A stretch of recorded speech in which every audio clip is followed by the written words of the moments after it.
saying 10 times to 100 times that Ramallah is liberated and Gaza is liberated. How can it be liberated if there is an army around it?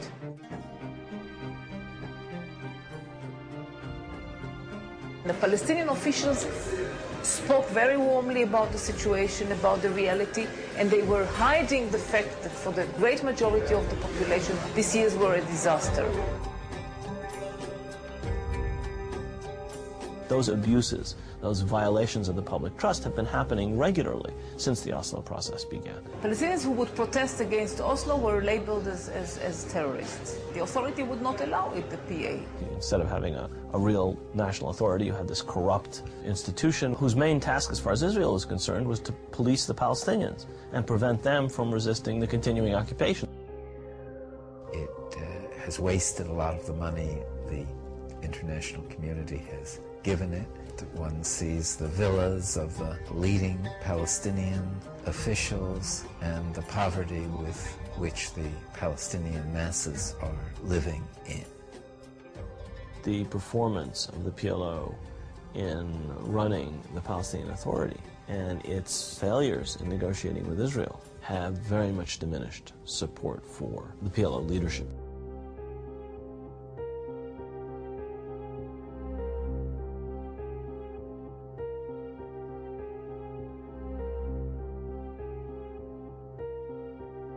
While Americans were being told by the media that a peace process was moving forward, Israel continued its policy of home demolitions.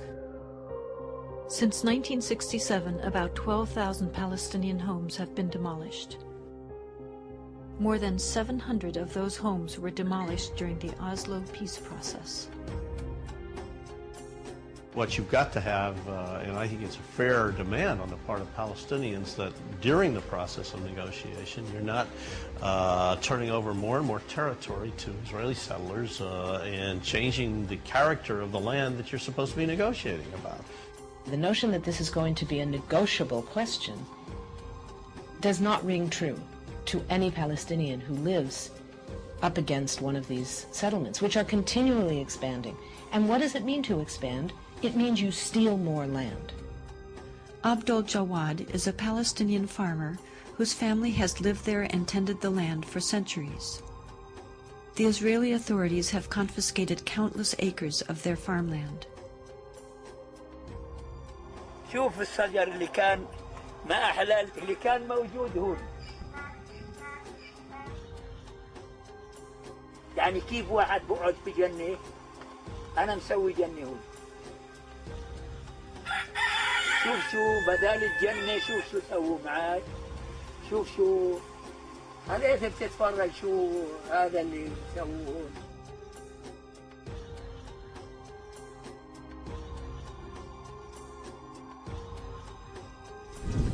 شوف الأشجار كيف بيطلعوا من تحت الأحجار، شايف كيف؟ يطلع الأشجار من تحت الأحجار، مش حرام هذا يبقى بدل ما يقعد بني آدم اللي بيقول الله، مش حرام هذا يقعد بداله حجر زي هذا؟ هذه معيشتنا، لا إنا لا برا ولا بحرا ولا جو، هذه المعيشة تاعنا وبنستنى لطف الله. شو نعمل؟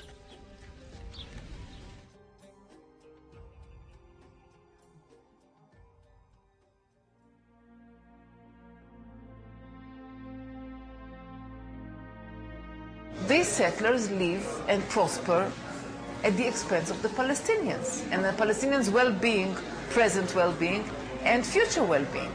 And they don't see this horrible, disproportionate allocation of resources where Jewish settlers get water and electricity and gas, garbage pickup, all kinds of things that their Palestinian neighbors don't get because of the military occupation. هذيك المنطقة منطقة بين نعيم ممنوعة تيجي علينا. هذول الدور شوف يعني في واحد شوف يعني واحد بحوس في قلب الدور من العرب ولا واحد بحوس من العرب موجود هناك. هذه السيارة يعني لو ما إسرائيلية بعدوهاش. They lost the middle of the valley for a bypass road, which is now an Israeli-only bypass road. They can't drive on it to go to their homes. The thing is extremely ugly to watch. This is just day-to-day life. I'm not talking about the fighting here. I mean, you walk through Hebron, it's an Arab city, 100,000 Arabs, a couple hundred Jews. Settlers walking around with rifles, looking as if they own the place. Settlers can go in a Palestinian village and burn the fields there, destroy the house, hit Palestinian, even shoot Palestinian. Several of the women have been beaten by settlers on different occasions. In each of those cases, we were just being a nonviolent presence on the street, observing when settlers were acting out, and they just attacked different ones of us.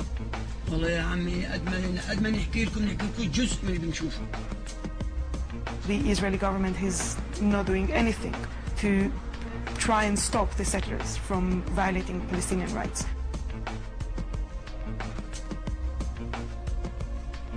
From all the cases that settlers actually killed Palestinians, very few were accused of murders, but then the president came and gave amnesty or shortened the punishment that they received from the court. In some cases, they cooperate with them, they guard them. Like one case, the settlers went and took a house, Palestinian house, and just said, well, now it's ours. So the border police stood down there to protect them because the Palestinians were angry, so the border police just stood there and protected the settlers instead of course, arresting them, just saying it's illegal. The bottom line is to make things so difficult for the Palestinians that anybody that wants a future for their children, anybody that wants to get ahead in life, anybody that wants a normal life will leave. يعني أنو اللي عنده جنة زي هذه ويعني بده يرحل وبده يروح ويرحل ويدشرها. وين بدنا نروح احنا وندشر أرضنا اللي زي هذه؟ The Jabr family continues to live under constant harassment. Most recently, Abdul Jawad broke his leg while trying to protect his grandchildren from settler attacks. Many of us feel hostage, that we're held hostage to the settlers. Because I think the vast majority of Israelis don't care about the occupied territories. But we're held hostage to the settlers that have enough political power within the Israeli political system that they can frustrate any attempt to get them out. And as long as they're there, the Palestinians can't possibly make peace. There are two kinds of settlers, basically. There are the ideological settlers who feel that these territories have been promised to the Jewish people by God, and they feel that every place which is mentioned in the Bible, they have not only the right but the sacred duty to come and to build a modern Jewish settlement, and if Palestinians who live on that spot have other ideas, then they have the right to break their resistance by force or to call in the army.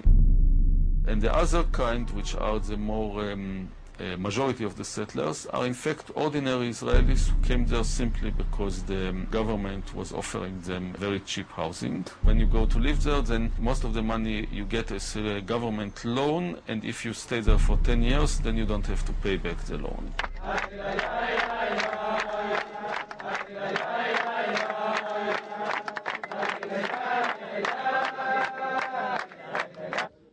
Well, I think the unpleasant and unavoidable comparison is with South Africa during the apartheid period. And I must say that having visited South Africa, that they were much better off than the Palestinians living in the refugee camps.